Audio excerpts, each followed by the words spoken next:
Arena, desierto, viento, agua, los faraones. De la tumba de la civilización llegaron hombres y mujeres venerados como dioses en la tierra. Guiaron a su gente durante una época de gran creatividad, misticismo e intelecto, que constituyó una de las mayores culturas del mundo. Durante 3000 años gobernaron en el antiguo Egipto y construyeron grandes monumentos para ellos y sus dioses. Las pirámides de Gizeh, la Esfinge, los templos de Abidos, el Valle de los Reyes. Sus nombres reales, Ramsés, Cleopatra, Keops y Tutankamón, aún resuenan con poder legendario, riquezas, conquistas y escándalo.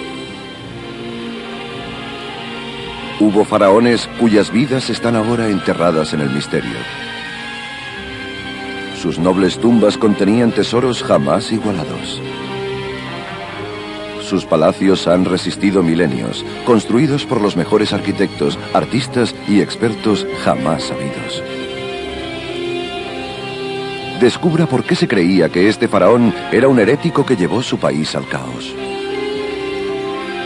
O por qué este otro se llamaba Napoleón del antiguo Egipto. Y cómo un niño se convirtió en la figura más poderosa con 6 años. Los faraones, con ojos esculpidos en piedra, miran hacia el futuro. Sus caras encierran expresiones que transmiten un poderoso legado a los que les miran. Sus cuerpos, envueltos en lino, han viajado a través del tiempo y sus espíritus se reflejan en innumerables esculturas, dibujos y jeroglíficos.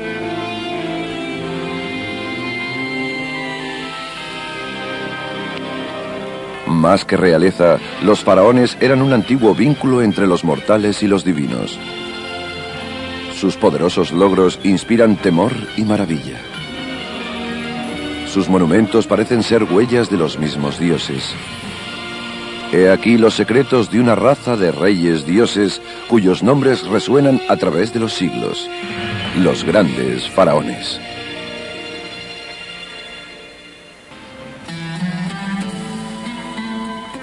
En contraste con la moderna ciudad de El Cairo, encontramos la meseta de Gizeh. Su vasto complejo funerario incluía las pirámides de los faraones Keops y Kefren. Eran grandes monumentos dedicados al poder de sus constructores, pero también indicaban el final de una época.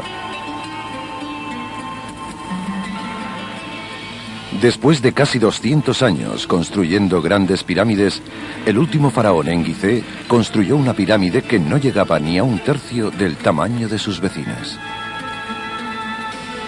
Los expertos aún siguen preguntándose ¿por qué?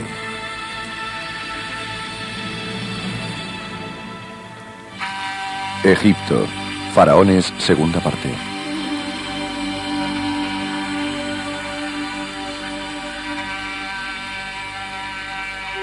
El año 2532 a.C. anunció el gobierno del faraón Micerino. Micerino, que pertenecía a una familia de gobernadores, fue el quinto de su familia en heredar el trono durante la llamada Cuarta Dinastía. Hijo del faraón Kefren, Micerino probablemente heredó un reinado en que los colosales proyectos de construcción de sus antepasados habían puesto a prueba el poder de la autoridad real. El coste de reclutamiento y manutención de cientos de miles de obreros para construir las grandes pirámides quizás sería demasiado alto.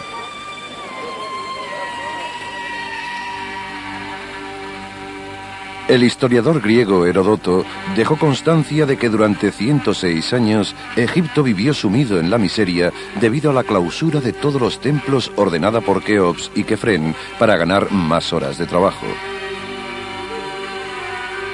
Retando los mandatos de su padre, se dice que Micerino reabrió los templos para que su pueblo volviera a la libre veneración. Los retratos de piedra que Micerino esculpió de sí mismo representan su bondad. Aquí se encuentra con la favorita de sus 3 esposas, Kam-Erer-Napti. En una muestra inusual de humanidad y compasión, su mujer le pasa un brazo por la cintura mientras reposa una de sus manos en el brazo del faraón.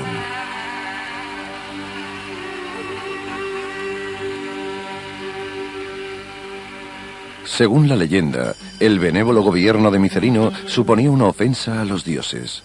Estos habían decretado que el pueblo de Egipto debía estar oprimido durante 150 años. Los 2 reyes anteriores lo sabían, pero Micerino no. He was a good king, and he upset the gods because he was going against their prophecy. So they therefore said, in their revenge, if you like, right, we will just allow you to live for 6 years, and then we shall revert to the mayhem of the previous reigns. Well, Menkaure wasn't happy with this, and he decided that he would endeavour to cheat the gods. And the legends tell us that he called for the candles to be brought, and they were lit at night, so he lived night and day. De esta forma, Micerino podía doblar el tiempo que le habían concedido para gobernar Egipto con sus buenas intenciones.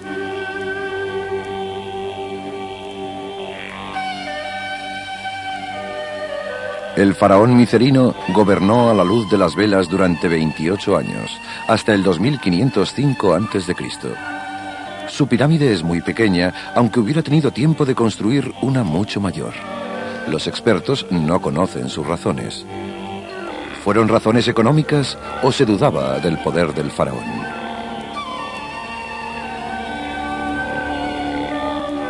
Menkaure's pyramid is the smallest of the 3 at Giza. And it is really hard to know why that's the case.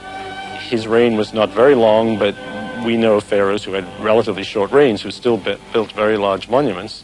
And I think the reason why there's this variation is not something spectacular like a weak pharaoh. I think that basically the scale was not so important as the monument itself. También se ha dicho que la elección de los materiales para construir la pirámide le llevó a esta decisión. We don't know why the Pyramid of Menkaure is the smallest of the 3 at Giza. It may have had to do with a desire to incorporate more hard-to-work stone. In other words, the lower part of his pyramid was certainly intended to be cased with granite, which is certainly harder to work and more difficult than limestone, which is the primary building material of all the rest of the pyramids. But there really is no answer to that question. There is no answer to the question of why Khufu's is the largest, or why Khafra's is precisely the size it is. Lo que sí es cierto es que el gobierno del faraón Micerino provocó el final de la 4ª dinastía. Marcó el inicio de una época de cambio, protagonizada por una nueva línea de faraones. En el 2498 a.C., la 5ª dinastía del Antiguo Egipto empezó con el reinado del faraón Userkaf. Userkaf, cuyo nombre significa «su alma es poderosa», era nieto del faraón Keops. Logró asegurar su reinado casándose con la hija del faraón Micerino. Userkaf estuvo en el trono poco tiempo, pero lo bastante como para rehusar la tradición de sus predecesores enterrados en las pirámides de Gizeh y para construir la suya en Saqqara. Esta pirámide, ahora en muy mal estado, se encuentra a la sombra de la pirámide escalonada de Zoser.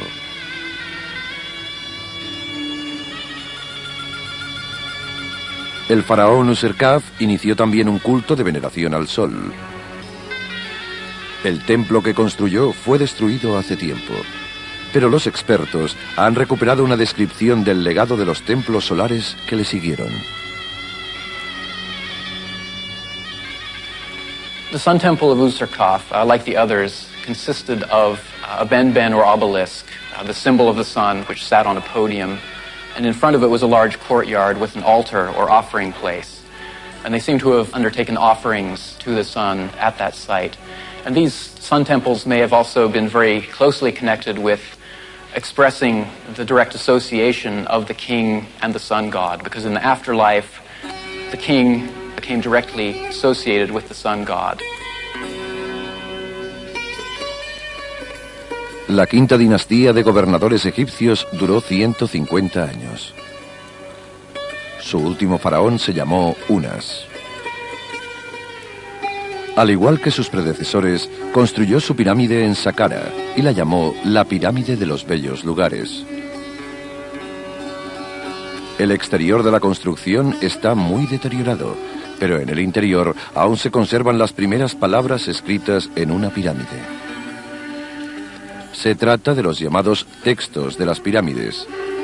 Estos jeroglíficos encierran una serie de hechizos que debían ayudar a Unas en su otra vida.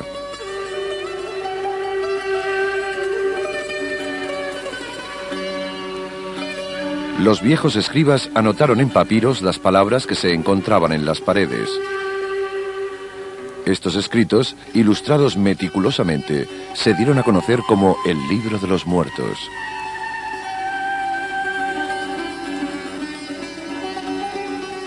Llegó a ser uno de los libros más preciados de la antigua cultura egipcia y se convirtió en una guía para la otra vida, leída y recitada durante 2000 años. Rey Unas, su existencia es para toda la eternidad. Su esencia está en el cielo, su cuerpo en la tierra. El corazón de Unas estará para siempre entre los seres vivos de la tierra.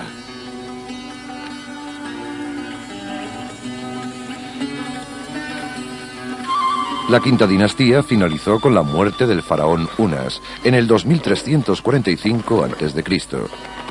El siguiente faraón se llamó Pepi y perteneció a la sexta dinastía.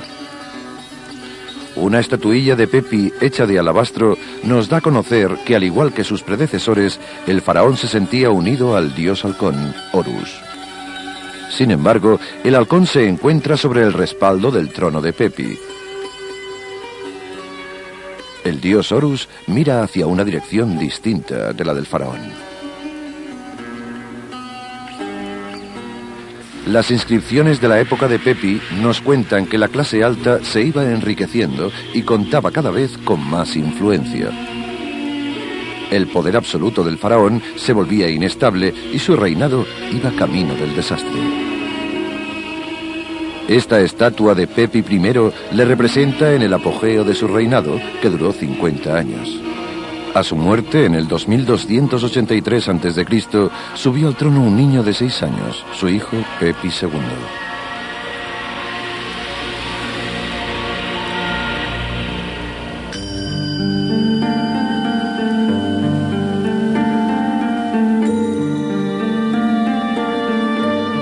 El nuevo faraón era un niño llamado Pepi, como su padre. Con solo 6 años, Pepi II se convirtió en el gobernador de todo Egipto. Pero, ¿qué podía ofrecer un niño de 6 años a un país en crecimiento? There were a few examples of pharaohs who came to the throne very young, such as Pepi II, who was probably only about 6 years old when he came to the throne. And what a 6-year-old pharaoh did was he did what he was told. You can bet that even though he was considered to be divine in nature and theoretically holding this supreme political power, there would be a council of advisors who would actually run the kingdom until he came of sufficient age to be really regarded as a pharaoh. El joven faraón tuvo mucha influencia. Durante su reinado realizó una expedición comercial hacia Asuán. A su vuelta a Egipto, el gran rey Pepi, que contaba entonces con 18 años, supo que habían capturado a un pigmeo.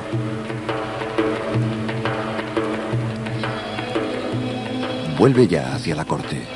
Debes traer al pequeño con vida y con buena salud para que su corazón disfrute como rey del Alto y Bajo Egipto.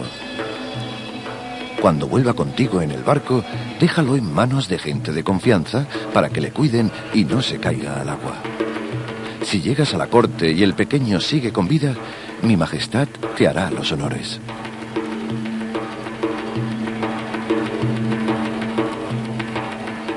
Even a child pharaoh would be treated with enormous respect, and certainly any requests he had people would try to put them into effect and would record them, because from their point of view, he is already manifesting the divine aspect of a pharaoh. And even though in the real world of politics they're keeping a tight hold on things, in terms of his personal life, they're certainly going to interpret it as a manifestation of the divine aspect of rulership and to indulge him in what he wants. Durante el reinado de Pepi II, al final de la sexta dinastía, la autoridad faraónica se desintegró. Existen pruebas de que varios administradores se declararon independientes. Se puede deducir, a partir de las pruebas escritas, que se estableció otro tipo de régimen. Los nobles son miserables y los pobres felices. En los cuellos de las esclavas relucen el oro, la plata y la turquesa, mientras las señoras se pasean envueltas en trapos. Aquel que una vez no tuvo ni sandalias es hoy poseedor de grandes tesoros.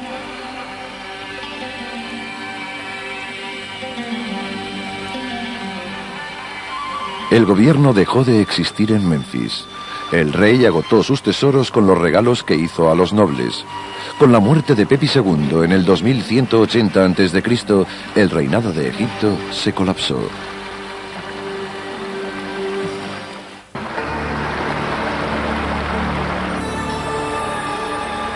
Durante más de 1000 años, las tierras del Nilo acogieron y respaldaron a la civilización egipcia que había nacido en esta zona.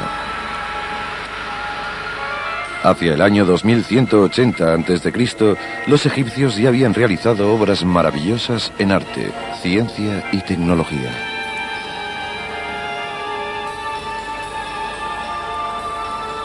En lo que a arquitectura se refiere, las pirámides habían superado a los primeros mastabas. El arte de la escritura había crecido desde una simple escritura en la pared a los textos en las pirámides. En esta época, llamada el Antiguo Imperio, se constituyó la base sobre la que se evaluaron los logros posteriores. Rodeados de esplendor natural y de maravillas, los historiadores cuentan que los egipcios se habían convertido en gente servicial. Con el reinado de Pepi II, que había heredado el trono siendo niño, empezó un proceso que acabó con una ruptura en el país en el año 2184 a.C. Vino luego un periodo de transición que duró 40 años y 4 dinastías.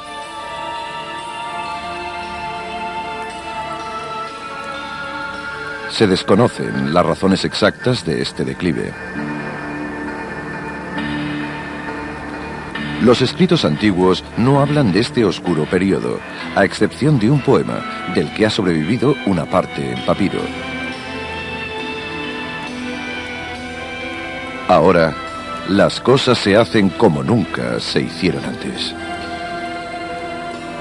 Los mendigos han robado al rey, enterrado como un halcón. La pirámide está vacía. Ahora, la tierra ya no tiene un reinado, por culpa de los que ignoran la tradición.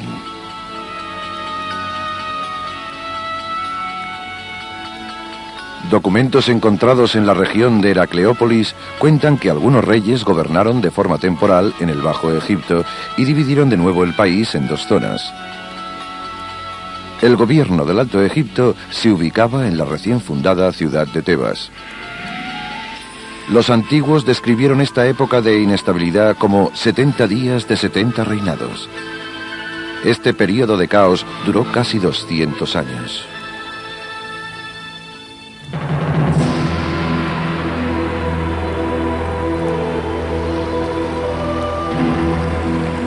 Después del caos del antiguo imperio, emergió de nuevo la figura del rey. Mentuhotep fue el primero en reunificar Egipto. Este faraón se describía a sí mismo como el unificador de las dos tierras.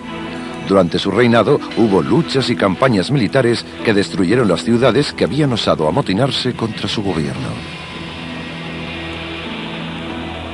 Mentuhotep I is really one of these very dynamic rulers of Egypt, really one of the greatest pharaohs, because he comes at a time when Egypt was divided internally, politically fragmented.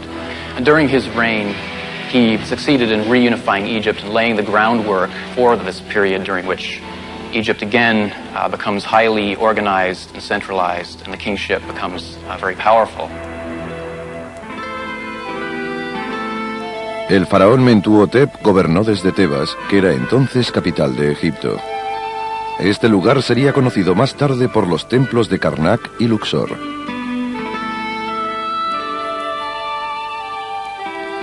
En la época de Mentuhotep, Tebas era una ciudad grande y poderosa. Los antiguos la llamaban la ciudad de las 100 puertas.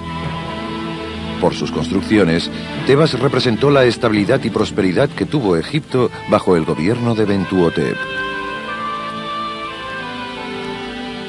Pero Mentuhotep, a diferencia de sus predecesores, no se consideraba un dios, y no construyó una pirámide sino un templo mortuorio con un nuevo estilo, en uno de los más impresionantes lugares de Tebas, Der el-Bahari.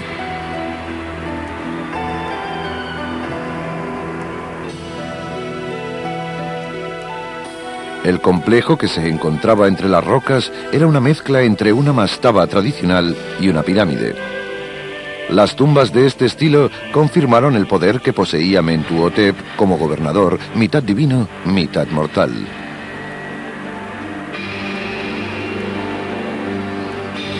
Bajo el templo se encontró una estatua de Mentuhotep de proporciones mayores que las reales y que representa al faraón sentado con sus ropas del Set, las mismas que llevó en la fiesta de su rejuvenecimiento.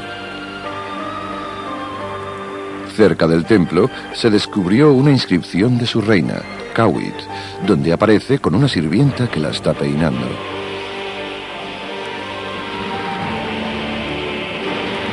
Aquí se representa a la princesa Hashait que, relajada, disfruta de la fragancia de una flor de loto.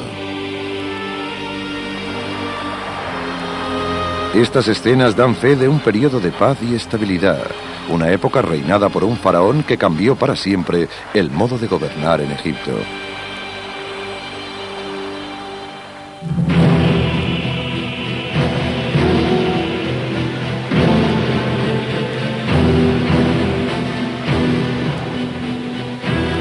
Perteneciente al año 1878 a.C., esta figura de cara demacrada representa al heredero del trono del antiguo Egipto, Senusret III. Sesostris III is really well known because of the large number of portrait statues which we have from him. They're very vivid and tend to present an image of the king as possibly taking the role of kingship very seriously, interested in presenting his image as a wise and careful ruler who is really concerned with maintaining the strength of the kingship.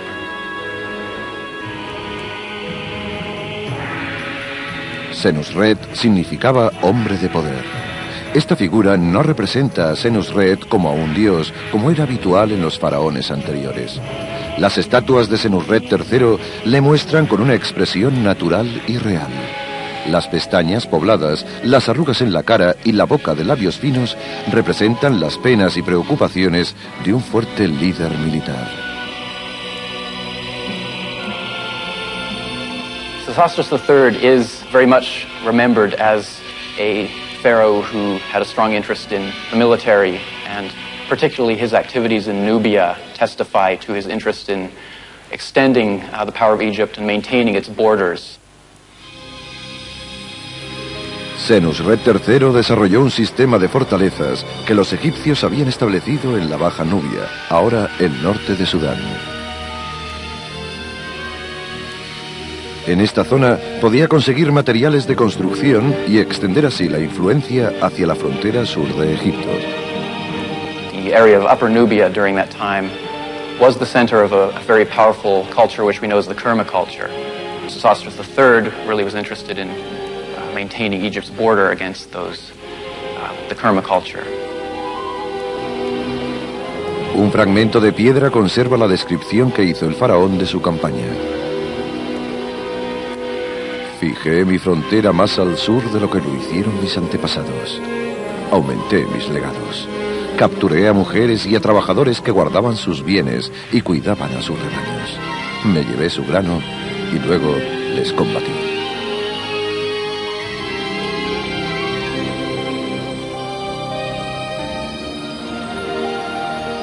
Muchas de las riquezas que consiguió en Nubia se destinaron a la construcción de templos en Egipto.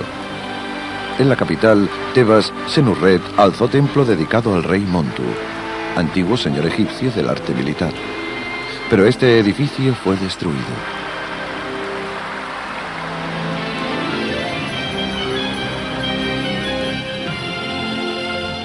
La confianza en los dioses y en el poder de la guerra fueron efímeros. En 200 años, el orgulloso pueblo de Egipto fue invadido. Egipto volvió a ser una tierra de tensiones.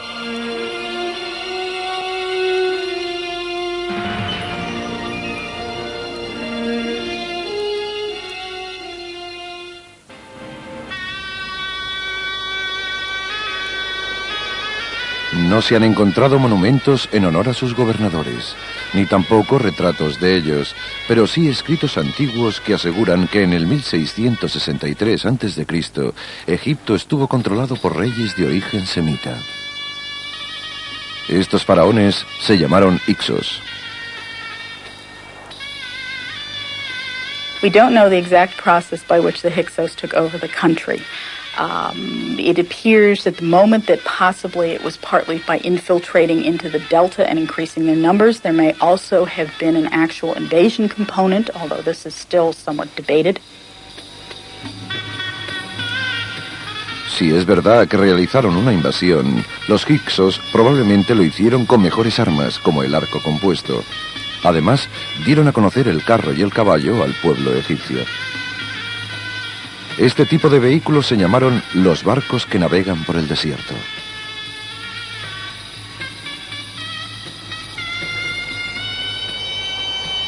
Existen pruebas de que utilizaron estos objetos para saquear el centro cultural y político de Egipto, Memphis. Como resultado, surgió la 16ª dinastía, una dinastía formada por gobernadores extranjeros que duró 108 años. They didn't like this. It caused a profound impact on the Egyptian psyche. And when the Egyptians roared back with control of their country, they seem to have driven the Hyksos out with what I can best characterize as a never again attitude. They did not like being controlled by foreigners, and they did not want it to happen again.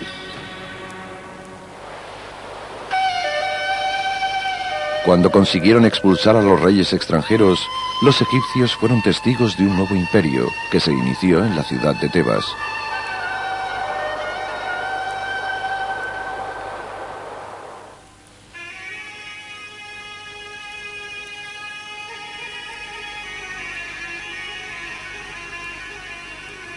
Los faraones del Imperio Nuevo se consideraban dioses.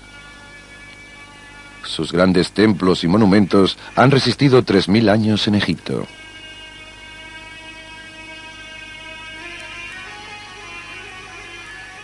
Este nuevo imperio marcó el inicio de la 18ª dinastía. Esta empezó en el año 1570 a.C. con el faraón Amés. Aquí se representa en un ritual de baño o ceremonia de purificación.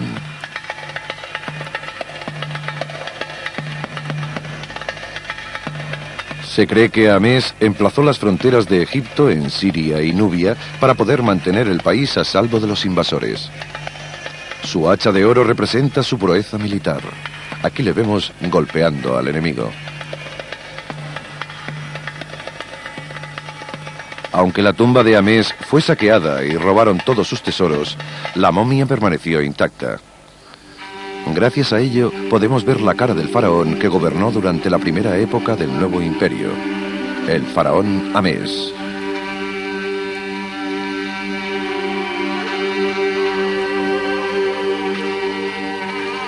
Tutmés I, su sucesor, también se conserva gracias a la momificación. Tutmés inició su gobierno en el año 1535 a.C.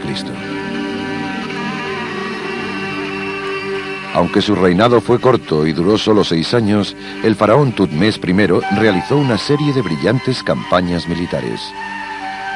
Gracias a ellas, la frontera sur de Egipto llegó hasta las tierras de Nubia, que eran ricas en minerales. En Abidos se encontró una inscripción del faraón en la que se recuerdan estas hazañas.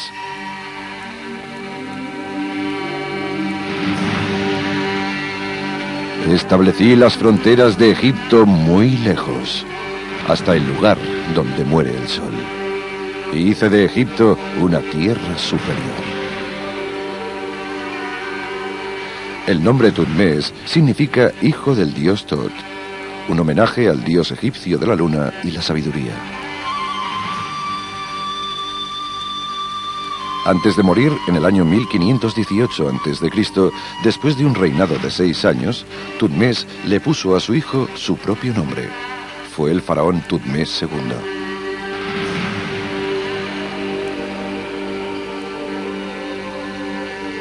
Las familias reales egipcias eran las únicas que consentían el matrimonio entre hermanos. De esta forma, mantenían a salvo la línea de sangre real y el derecho al trono.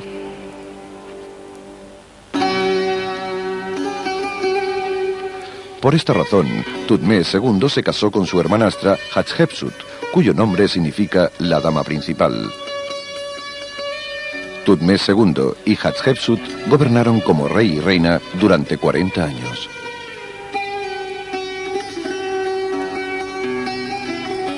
Como faraón, fue solo la sombra de lo que había sido su padre.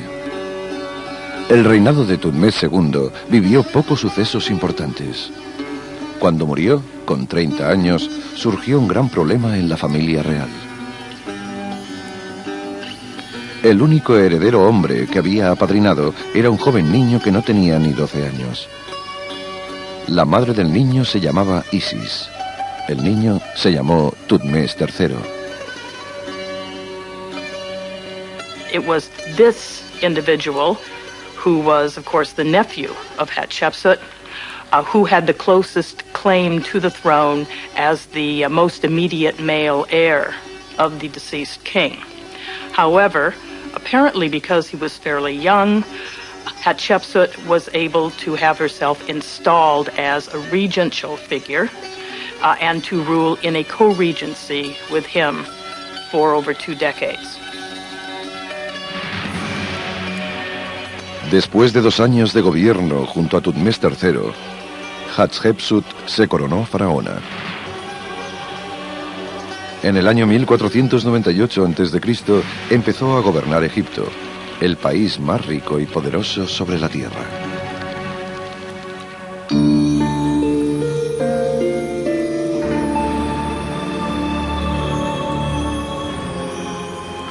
A los pies de unas colinas en Dar el-Bahari, cerca de la antigua ciudad de Tebas, se encuentra una obra maestra: el templo mortuorio de la reina Hatshepsut. Lo llamó el jardín de mi padre Amún, que fue el dios más poderoso de Tebas. El templo tuvo un jardín muy elegante, con árboles y arbustos verdes que adornaban sus rampas y columnas. En el santuario había adornos similares.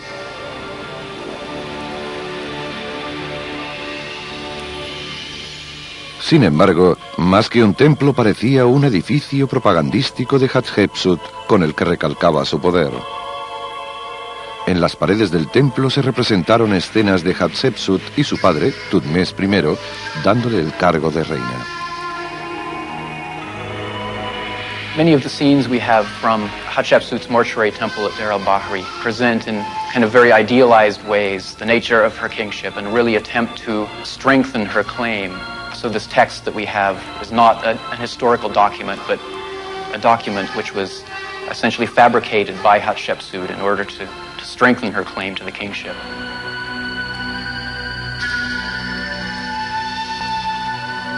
En el templo de Karnak, Hatshepsut consolidó su poder al venerar a los dioses con los sacerdotes del templo de Amún.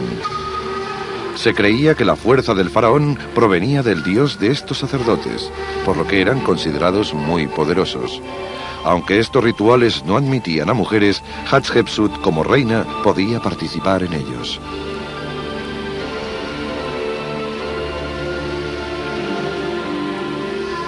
En el exterior del templo, Hatshepsut construyó un espectacular obelisco con el que honoraba al dios del sol. Aunque no fue un líder militar, Hatshepsut destacó por sus expediciones comerciales hacia Punt, la actual Somalia. En el templo se representan sus flotas en el Mar Rojo mientras intercambian joyas e incienso para la reina.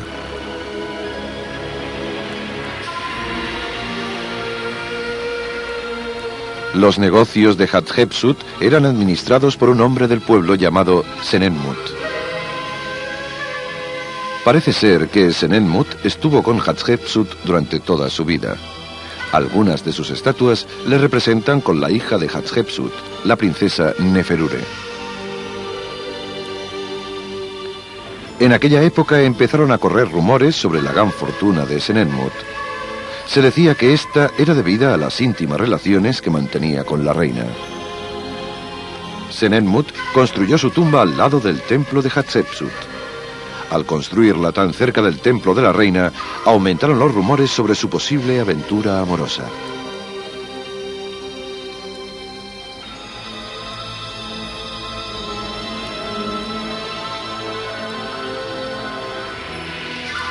Hatshepsut murió en el 1483 a.C., pero las pruebas de su defunción desaparecieron misteriosamente. Se dice que Thutmés III, el chico al que apartó del trono, tuvo algo que ver con su muerte. Lo que sí es cierto es que la odiaba e hizo todo lo posible por destruir su espíritu.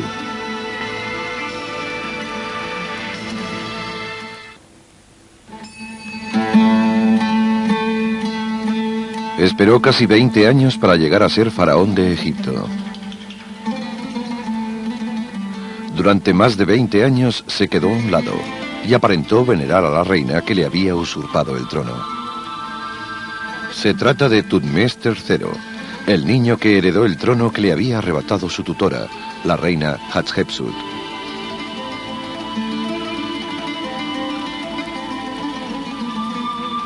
Con la muerte de Hatshepsut, Thutmés III heredó lo que le pertenecía. En el 1504 a.C. se convirtió en faraón de la 18ª dinastía.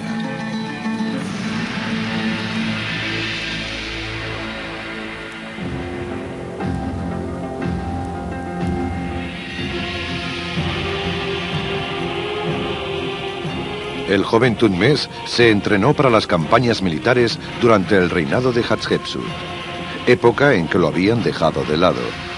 Como otros nobles de la época, aprendió a disparar el arco y a conducir el carro por el desierto. En el segundo año de su reinado, Thutmés dio a conocer su destreza militar. Durante 18 años, Thutmés III se dedicó a dirigir batallas y campañas en la costa de Siria, que le llenaron de riquezas. Por este motivo, los historiadores lo comparan con Napoleón.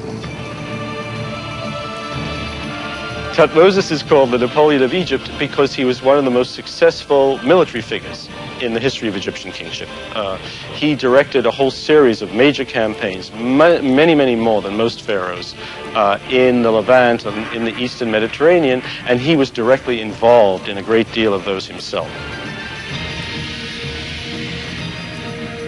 Thutmés III embelleció y amplió muchos templos gracias a sus campañas, pero ninguno pudo superar la belleza del templo de Karnak en la antigua ciudad de Tebas.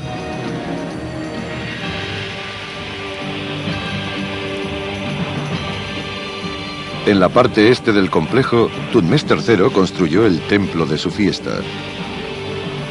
Las columnas de este templo, con un diseño único de formas inusuales, parecen representar los mástiles de su tienda militar. Las otras paredes y columnas tienen representaciones de la gran variedad de plantas y animales que el faraón trajo de Siria.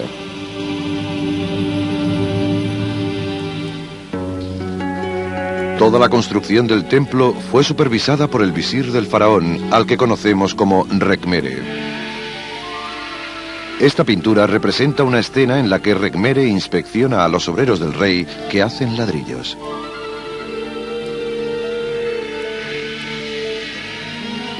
Además de ser un prolífico maestro de obras, Thutmés III fue un gran destructor.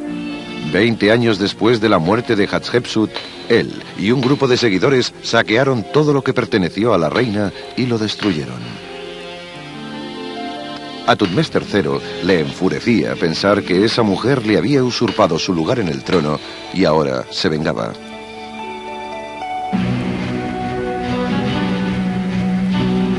Destruyó las estatuas de su templo.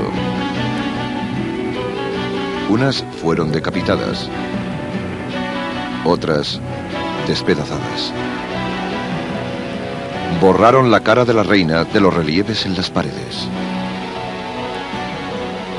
Se eliminaron los recuerdos de su época en el trono.